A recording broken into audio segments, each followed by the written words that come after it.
Hi, my name is Brantz-Miller, and this is my ELD 850 case study entitled Internet Threats. So the known information. We know that Miss Tate is a new school teacher to the district. She has received several complaints from parents and students because it's been determined that her curriculum is far too strict, the workload is overwhelming, and that her teaching styles just don't fit that of her students. The principal, Dr. Smith, has attempted to work with her to resolve some of these issues, but she's chosen not to. Overall, the hiring process to teach at Slattery-Steno High is pretty rigorous, and while Miss Tate meets all the credentialing requirements, she has no experience at all. The nature of her classes and the competitive nature of the students that are taking those classes leads to increased stress on the student and then subsequently on their parents. Ms. Tate received an anonymous email that was directed her to a hate-filled Facebook page. Ms. Tate interpreted the page as a direct threat to her safety, and Ms. Tate informed Dr. Smith of the situation, and he then himself reviewed the Facebook page. Other known information. Dr. Smith's personal opinion after reviewing the materials is that there is no imminent danger for Ms. Tate. However, he is still going to investigate. Ms. Tate accused the student in her class based on pure assumption, but she doesn't have any solid evidence that that student is to blame. Ms. Tate often has disruptive type incidences within her class, and again, no student can be singled out for those types of acts. The student that she has accused, however, William Hall, does seem very skilled at a computer, so there is potential that he could have created it. Needed information. In order to conduct a fair investigation, there will need to be rosters of all of Miss Tate's classes in order to interview all of the students that could have potentially created this. We need to know the origin of the email. Internet security being what it is nowadays, IT departments can relatively closely pick up where the email came from. The sender of the email may not be the creator of the page, but still inappropriate. We need to know the creator of the Facebook page, as well as any other student names that have participated in the page. So anyone that has liked, shared, or commented on any of the posts. Apparently I put likes twice, but commented was the other one I meant to put. They need to be talked to as well. The problem overall is that students have used a non-school endorsed social media site to garner threats against a teacher. Whether they're serious in that or not, it's still unacceptable behavior. The problem where it comes with dealing with it as a school is that it may not have been generated at school. It may not have been accessed at school because it's a social media website. Most schools do block those. And so the jurisdiction of the educators to deal with this problem is less than if it had been through school-owned means. So the action plan. First and foremost, and it said that he will, but I would make sure that copies of the email and Facebook page are taken because this isn't a school-only issue. I would contact the local police department with Miss Tate's consent, since that was her first question of should I call the police. I'm assuming that she would give consent for that. I would contact the school board because this is such a serious issue and a potential safety issue, not only to the teacher, but to other students. I would make sure that they're aware of the issue. It could be a potential to contact the Facebook IT department to suspend the website itself, the web page. It violates Facebook policies. Facebook states that No fake identities can be used to create a page. And it doesn't say this, but I'm assuming that a student is not going to just put their name on that page. Um, I don't want them to completely shut it down because I want the police to be able to review it. So I think suspension, so it's unsearchable, is a better option. Then I would gather the roster of all Miss Tate students, being that it's a Sunday night. I can go through number 4 on my action plan that night, but going through student records, I feel like I should be on school property utilizing school means. I would work with our school IT department then to determine the origin of the email. It's very possible that either our IT or the police office IT would be the ones to find that. Then, once all of that information is collected, that hopefully will narrow down the list of who may have sent the email, and I can pull in specific students for that, including all of those that associated with the page, so those likes, those comments, and those shares, so that I'm not pulling in a whole group of students and accusing them of anything. I think that's going to stir up discord amongst the school, amongst the students, and then the parents and community as well.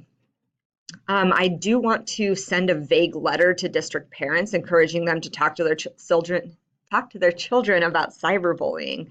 It's definitely a very hot topic right now, and bringing the parents into it is necessary. It helps foster that bond and that communication between the school district and the parents themselves. So I definitely want to include them, but I don't want to give them too many details about it. I want to develop a student-centered education program as well that deals with cyberbullying and internet security, and I want to require all students to take that. This is a good lesson.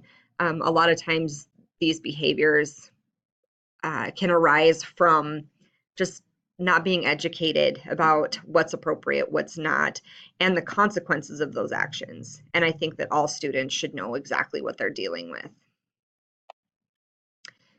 Strategies to implement to resolve the issues, or how I'm going to implement.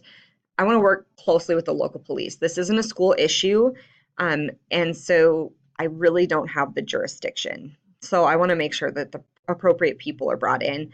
They have advice and they have the expertise in how to interview these students and everything else that I may not even know that I need to know. Notifying the school board is a serious issue. They need to know about it. Preventing further access to the site. Once students hear of this existence or hear of this investigation or hear of this issue, they're going to flock to the page. I want to shut it down. I don't want to cause any more discord amongst the students, particularly as it pertains to Miss Tate herself. She's already having problems in her classes. I don't need to make those worse. And then I want to work with IT specialists within the school, and then the Safe Kids Foundation or something very similar to it that specializes in internet security and digital safety, to make sure that we have quality materials with which to educate the students. The resolution of the issue in order to promote academic success and personal well-being of all the students. Bottom line, students and staff deserve to have a safe, secure, learning-centered environment. Even though this page is created off school hours, not on school property, this still has the potential to create a hostile environment within the school. It jeopardizes the learning environment for other students as more and more students get pulled in to be interviewed. And as parents start finding out about this, they're not going to be super happy. If their kid is even thought to be associated, the first reaction for most parents is, no, not my kid. My kid wouldn't do that. And so every single student that you bring in has the potential to create a wider spread of the discord. I want to educate students on the safe, appropriate actions regarding the internet, as well as teachers. Perhaps they don't know with the newest technology what kids are capable of, and what they should be looking out for. And then I need to work specifically with Miss Tate. She needs to develop more empathetic yet competent educational styles. She can work with an instructional design coach that will help her kind of get her feet on the ground with being a new student, having a mentorship program with a more seasoned teacher to kind of assist her in what she can do to better her classroom. Those students that are in her class are not the only ones affected. Fellow students, fellow teachers have to deal with the discord that's created within her class. So she needs to understand that this is not just her and her class at stake. So the resolution based on the facts. Ms. Tate has had several complaints against her. I can't ignore those. She needs to build a network of educators to help her build standard-based curriculum that encourages student participation.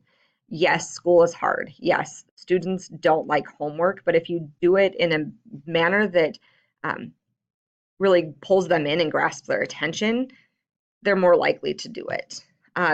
Ms. Tate was viewing an email outside of school hours. Now, this I'm not 100% on. She was viewing it on Sunday. Doesn't mean she wasn't using a district-provided computer. Doesn't mean that she was using a personal email. However, we need to make sure we have a policy that students are only to contact staff on a school-provided email address, because then we have some security and some control over what information is gathered and then how we access that information. And then Ms. Tate just blatantly accused a student without any sort of evidence that shows a bias against this student. Just to start with, I want to work with local law enforcement to guide an unbiased investigation, because I think that that will more likely determine who the actual student was versus just her gut feeling. To debrief how I'm feeling, I frustration that a teacher has such a hostile environment created by experience. I feel like she was set up to fail, but at the same time, she didn't heed conversations to try and make her situation better. I definitely have concern, I'm feeling concern, that a student believes that this behavior is at all acceptable. I know that it's something that occurs. Cyberbullying is a very real problem, and we need to take measures to fix that. Definitely feeling uncertainty whether a legitimate threat exists.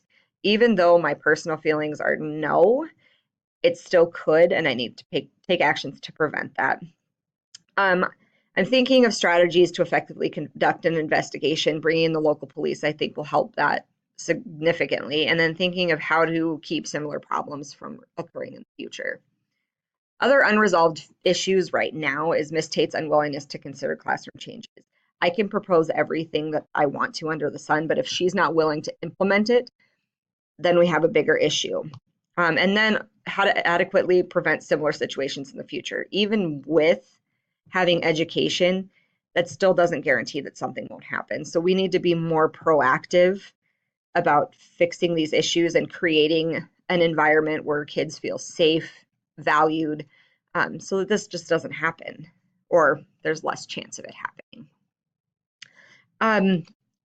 To show that as an educational leader at the building level, I applied knowledge that promoted the success of every student by acting with integrity. I used rigorous standards to try and find suitable teachers for the positions. Even with her lack of experience, she does have the training that does give her the opportunity to have a successful teaching career. I also took Miss Tate's anxiety very seriously, even though I didn't believe that a legitimate threat existed. And then I created a plan to determine the culprits behind the page that included Miss Tate. I want her to be involved in the investigation because she has the right to confront her accusers. And then I included outside agencies to investigate for unbiased. Then the education leader at the building level applied knowledge that promoted the success of every student by acting with fairness. My plan included talking to other students, not just William. I took the complaints I received from students and parents and attempted to resolve the issue prior to this incident. And then part of my action plan consists of educating all students in citizenship, not just one. And then ethical, despite my personal feelings, I took the potential threat seriously. I personally reviewed the materials to make sure I was educated on the situation, and I'm actively